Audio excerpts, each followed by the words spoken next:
Valued listeners, thank you for your patience. It's been a while since we've released anything, and that's because it's been the Lunar New Year, and you know us, we need to celebrate that, right, Brandon? That's right. We do celebrate it, but in our own way, I guess. That's right. You know, we're just two regular Asian holiday enthusiasts, and we really get a kick out of it. So welcome, everyone, to the Year of the Ox.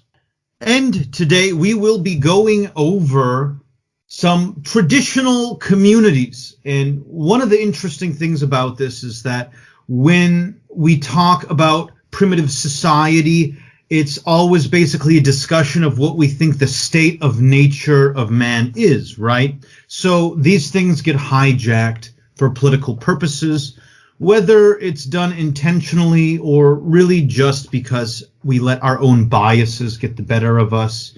Who knows? So today we'll be going over an article from Aeon magazine called Beyond the Kung.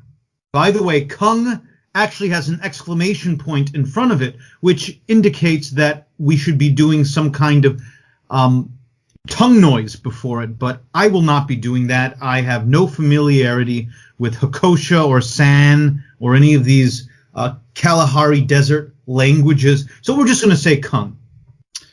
So to kick it off here, we have two sociologists or anthropologists, however you'd like to refer to them, Irvin DeVore and his student Richard Lee, who wanted to study man in his most primitive state to get an idea of human evolution.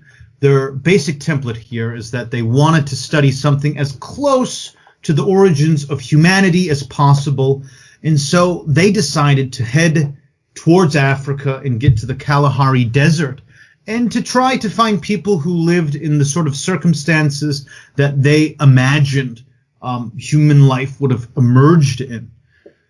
Of course, when they go there, they discover the Kung, who absolutely astounded them. The Kung had a very complex society with a lot of ethnobotanical knowledge. They had an elaborate cosmology of how they believed the universe started. They also practiced something quite unique that is referred to as trance healing. So DeVore and Lee really convinced themselves that this is what humans lived like for 100,000 years, that we lived like the Kung. And what was so appealing about this was that they lived in a very egalitarian, sharing, and caring society that was composed mostly of kin, had few possessions and really weak ideas about property, where there was no slavery, and where, hierarchy wasn't a really big thing. It looked like we were part of societies that, while they did not have technology, kind of really were something that any modern person would be proud to call the origins of our humanity. And this model has really stood up for the last several decades. It's really been something that has influenced regular people in how they view humanity. Like, we think that hierarchy itself becomes overly artificial. Yet, more recently, other anthropologists are saying that this is not at all an accurate representation of all of the hunter-gatherer societies that were in existence. You see, DeVore and Lee really wanted to emphasize this idea that agriculture is kind of almost a mistake, and it was what developed the hierarchy that now punishes us to this very day and prevents us from being these idealistic, egalitarian, communitarian people. However, let's cut over to a group of people known as the Calusa. The Calusa were a tribe that ruled southern Florida. At the time of Spanish contact, they had roughly 50 to 60 politically united villages below them that were all located today on the modern southwest coast of Florida, extending somewhere from around Tampa to the Florida Keys. This is an area that they note is twice as large as modern-day Belgium. What these people did, though, is the Calusa down in the Keys would collect tribute from all of their client villages, which would consist of mats, hides, feathers, breads made of roots, and, of course, captives. And what they gave back to these people was protection. In the Florida Keys, they ruled from an island that had a giant mound on it. It even had a large open space. They had, it was spacious enough to fit 2,000 people. And in it, they had military and priestly classes. They also practiced human sacrifice. They had 500 adolescent Calusa girls that would basically function as a sort of choir for the elites in the village. And basically, this violent society that ruled in a very hierarchical fashion and practiced human sacrifice is nothing at all like what we would expect other hunter-gatherers to live like. They were not influenced by agriculture, yet they actually were quite a violent and the society more typical of humans as we know them today. And as we have progressed in our knowledge of these societies, we know that sedentary hunter-gatherers were kind of the norm. These were people that covered areas like Japan, the Levant, the South China coast, the Nile, southern Scandinavia, the plains of Russia, etc., etc. And even to this day, there are sedentary hunter-gatherers living in the coastal regions of Papua New Guinea. You could really check the article out for yourself. The evidence really gathers. And not only that, but they have found reason to suggest that DeVore and Lee's original study isn't very accurate at all. For instance, the Kung themselves had been radically altered by their interactions with the Bantu and had been displaced largely. And some of the complexity in the society that they had was due to it at different points being perhaps far more clannish and having a hierarchy. So with that, we really have to change this model that we have stuck in our heads, that humanity was actually quite idealistic in its state of nature, and we have to go more towards the Papua New Guinea model, where we were falling into quite competitive and hierarchical societies. We treated women as cattle, and we even had our young men practice headhunting to impress them, this kind of thing. So what do you think about that, Brandon? Well, thank you, Verv. Very good introduction there. Yeah, I think the heart of the issue here is that, as you mentioned, modern hunter-gatherer societies, which are, few and far between, the Kung being one of them, and then, of course, there's hunter-gatherer societies in Papua New Guinea, Amazon rainforest, places like this.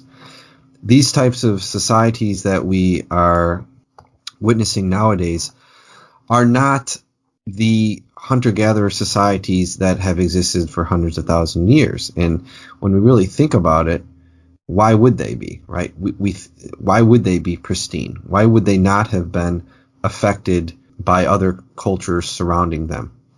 And that's what we are starting to realize. So the fact that hunter-gatherers are mobile and that they are built from small groups and they are egalitarian and they share, this was the common belief. This was the standard view in history, in archaeology. And as you mentioned, the Kung, they display those characteristics. But what the article goes on to say is that those characteristics only came about within the Kung after they had an interaction with other local tribes, like the Bantu, and farming and herding societies. So the interaction that the Kung had with these farming and herding societies created their modern, very egalitarian society. So it was a result of interaction with other communities, and it wasn't this historical, pristine hunter-gatherer society that we can study to find out more about our past. Rather, as you mentioned, it's probably more likely that this Native American Calusa culture is more closely representative of what our ancestors lived like for, the past 100,000 years. And as you mentioned, that was one that had a hierarchy. I think you briefly talked about and human sacrifice. Yes, and human sacrifice. And it goes on to state that the Calusa had a hereditary sovereign, right? So we're talking about kings here. And they had life and death control over their subjects, right? This doesn't sound like something that you would see in a hunter-gatherer society. And he ruled from a huge mound, and it was, 32 feet high. As you said, 2,000 people can fit into it. Now, the thing that I thought was interesting about that, too, is that we see other mounds like this in North America. I'm from Illinois, and there's the Cahokia Mounds, which is supposedly a community that they had some agriculture, but they were also a hunter-gatherer society, and they built these gigantic mounds that, again, nobody really knows what they were for, because the society, for whatever reason, they think maybe disease or warfare, did not exist when Christopher Columbus and Europeans first started to explore North America. They were already gone by them, so we have very little information about them, but they also had mounds. So my point here is that I don't think the Calusa are just, a one-of tribe that was acting in a very peculiar way. I think that is much more likely that this was more the norm throughout North America. And I think another point here to make is that I think our understanding of Native Americans is also highly suspect here too, because remember, we always hear that 80% of Native Americans in North America and South America died from disease before Europeans really came to colonize North and South America. So if we had 80% of the cultures and the people dying, how could we possibly look at the Native American tribes that did still exist, that did look more equal? They did look more, they were mobile, they were smaller. How could we look at those tribes and say that that's how they had been living in North and South America for tens of thousands of years? That probably was just as much a result of, the massive decrease in population and the huge changes that happened when diseases were brought over. So I think things need to be really looked at here, and history and what we believe is the norm with hunter-gatherer societies needs to be reversed onto its head here, and we need to look closer. What do you think about that? Exactly. And one of the things that always stuck out to me was learning that many of the tribes in North America would actually practice seasonal warfare, meaning that they would know that right around when the spring and summer are coming, they're going to meet another tribe that they regularly meet, and the two sides are going to go into battle against one another to determine who gets to have these hunting grounds for the upcoming season of hunting and gathering. Another interesting thing about this was the Plains Indians specifically. They counted coup, as we know. It's from a French term, coup, meaning a blow or a hit, where they had an issue where they would end up potentially killing too many of one another. So they developed basically a system of ceremonial warfare where they would come out and instead of killing someone, they would tap them or hit them with a club, and that would count almost as a greater blow against their honor. But let's not jump to the conclusion that this is a peaceful way of settling disputes. It was sort of the situation where somebody who had a coup counted against them, since they could have been killed in that moment, were actually humiliated. And next summer when they would go out there, the best way for them to avenge this humiliation would be to find the exact guy who had touched them instead of killing them and kill that guy. Of course, some of this isn't exactly knowable because our sources are not that reliable. And we're talking about centuries apart of And we don't even know how reflective this was of their society necessarily before they interacted with Europeans. And this would have been after disease already cut through them. But yet we do know that some of these groups did practice cannibalism and human sacrifice regularly. And one of the more interesting episodes in North America was the French missionaries in Canada, where they were trying to get all these tribes to come together, accept Jesus Christ, become Catholics, swear fealty to the crown. Of course, a lot of this really wasn't happening. But one of the first things they had the opportunity to document was a massive genocide done by the Iroquois against the Huron. The Huron, they estimate at one point numbered something like around 10,000 tribesmen, but the Iroquois killed them until something like only 800 people survived.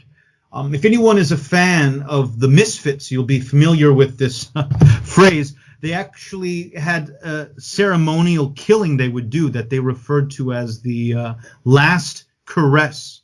You know the song, one last caress. Okay. Well, this was basically flaying alive one of their opponents. And they would actually mock the person screaming and crying out as it occurred. This was something that absolutely flabbergasted the Catholic missionaries who were amongst them. But what can you really do when you're just some celibate priest living amongst these tribes? I mean, it's not like you're going to be able to stand up to them. And why I'm saying this, I'm not saying this because I enjoy denigrating tribal people. European peoples behaved in the exact same fashion for a very long time. I'm just trying to emphasize that the default of humanity has not been egalitarianism. It has not been these societies lacking hierarchy, and it has not been settling your problems with words. Rather, when you live in desperate circumstances, you are ready to reach for the nearest weapon whenever you need to. Yeah, that's definitely true, Verv. And just to kind of piggyback on what you were saying with some of the Native American tribes, the article also does talk about some of the Pacific Northwest coast tribes where, you know, they lived in villages with, you know, over 1,000 people. And as the article goes on to say, rather than suppressing inequality, they institutionalized it through potlatches. I'm sure a lot of you are familiar with what those are, but they're ceremonies in which hosts gain status through distribution of foods, furs, slaves, and houses and things like that. So we can see with that example that inequality wasn't something that they were trying to get rid of. It was something that they, you know, fully embraced, as they had their own hierarchies and they had their own culture that, you know, expected that those hierarchies would be in place for whatever religious or cultural reasons. So another thing I'd like to kind of shift towards is how an ancient site that goes by the name of Göbekli Tepe kind of figures into all this. So some people might know it from, you know, Joe Rogan's podcast and Graham Hancock. He's one of the famous proponents of Göbekli Tepe being, you know, a lost civilization. Well, I mean, you don't even really need to buy that to kind of, you know, put this myth of the hunter-gatherer, the hunter-gatherer tribes being equal and not having hierarchies. We can just concentrate on the fact that Göbekli Tepe was built probably around 10,000 BC or so, which is during the time of hunter-gatherers. So around, I think, 8 or 7,000 BC is when, you know, agriculture really started to take over more. I think around 5,000 BC is when we get the Sumerian city-states and so on and so forth. So this is definitely during the Neolithic period when hunter-gatherers were, you know, roaming the earth. And Göbekli Tepe is a set of structures that they believe are for religious purposes. It's not an actual city, so they don't think people were living there. But these are monolithic, these are huge structures that are 10 to 20 tons, and there's hundreds of them. And this is in a site in Turkey. So my point by mentioning this is that if these hunter-gatherer societies were just, small bands of 80 people, everybody was equal, they were always moving around, how could they possibly have built this? I believe it's the largest, they say it's like the largest megalithic structure in the world that they've discovered. They've only like excavated 10% of it or something. There's hundreds more of these megalithic structures that are still underground. So this site is huge. How could they have possibly dragged and cut these 10 to 20 ton stones? How could they have managed the people to do it? How could they have even survived if it's just 80 people?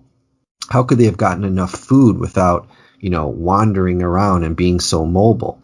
How did they do all this if the common theory of, mobile, equal, hunter-gatherer tribe, if that is true, how did they accomplish this? So it seems to really point towards a larger society of perhaps thousands, 1 or 2,000, 3,000 people at least, who maybe even had slaves to do the work for them. We know that a lot of these megalithic structures around the world were built by slaves, or they took thousands of people to build them, and they were built within societies with stiff hierarchies. So why wouldn't this be the same? And if this is the result of a hierarchical culture, why is this the first one? Or was this going on for many thousands of years before that? So I think this example of Göbekli Tepe really proves that the article is onto something. Do you have any thoughts about Göbekli Tepe? It's definitely totally true that the article is vindicated by Göbekli Tepe, and generally speaking, I think that it points us in the right direction of how we understand the development of societies. I'd also just add, another closing thought here. Even if these hyper-egalitarian societies were being argued as being the default, I mean, they really cannot be argued to be as such. The fact that they were so grossly outcompeted by agrarian societies, in my opinion, is a giant strike against them. Because ultimately, given a choice, would you like to sit inside in the air conditioning and play around on your computer, or would you like to be a subsistence hunter-gatherer in the Kalahari Desert, sweating under the sun day after day, and a high likelihood of dying in childbirth or being mauled by a wild animal? It's just transparently, we all know that that's not the ideal way to live. And it's lifestyles that are centered around this are easily outcompeted. These people were kicked off of land by the Bantu, and the Bantu themselves were displaced by white farmers eventually. Actually, that might not be true. I'm sure that we'll hear from Henty about this. But I'll leave it at that. Yeah, and you mentioned before why we're even talking about this, but kind of just to clarify that and speak on it a bit more. The reason why this is important is because there's a lot of people nowadays who they view modern society as, evil or not, not how we're supposed to be living. I once read a book, I forget the name of it, and it's not just in this book, but it's a common theory that some people believe, and that is that the worst mistake in human history was the first agricultural revolution, right? That if humans did not sit down into civilizations and societies and start agriculture about, 10,000 years ago, that we would be better off nowadays, right? We'd be better off because then we'd be these equal hunter-gatherer tribesmen who are eating, a better diet, like there's people who believe that the caveman diet, I believe it's called, they had a better diet, they got more exercise, they were more equal, there was less poverty, of course. Poverty is a result of the agricultural revolution. Or the other belief is poverty is the result of capitalism, or poverty is the result of white males and Christianity and things like that. So I think that's the main reason why this is important to talk about, right? This article is saying that, many of these myths that people have nowadays of why there's poverty, why there's inequality, they're just simply not true. And the last thing I wanted to talk about was the Pareto principle. And the Pareto principle basically says that in many different things, like, for example, in economics, 20% of the people in a society are making like 80% of the income, or 20% of the people in society are producing, 80% of all of the goods, or 20% of the people own, 80% of the land, right? So there's this 80% division there. And it seems to apply to, many things, taxes. It applies to, as I mentioned, land distribution, and just even sports, and health and safety, computing. So this Pareto principle seems to sort of be baked into humanity in a way. And it doesn't matter which society you look at. It doesn't matter if you look at like Sweden or you look at Nigeria. This Pareto principle seems to hold true. And if that is the case, why would it not have held true for early human societies as well? Why would it be something that just, only appears in modern society? And if that is the case, then we could, say with pretty good certainty that hunter-gatherer tribes also followed this 80%, 20% Pareto principle, in that maybe 20% of the people owned 80% of the goods in the hunter-gatherer society. And the article seems to show that that is certainly true, with the example of the one in Florida, the Calusa. So it seemed to very much be the case with the Calusa. And as I mentioned, why not just imagine that it was the case for humanity for all time? Oh, I fully agree with that, and that's a really interesting direction to go with this. I like when these sort of principles get applied across the board, because it's definitely true that the people that exist today are very much the same as the people that existed 10,000 years ago.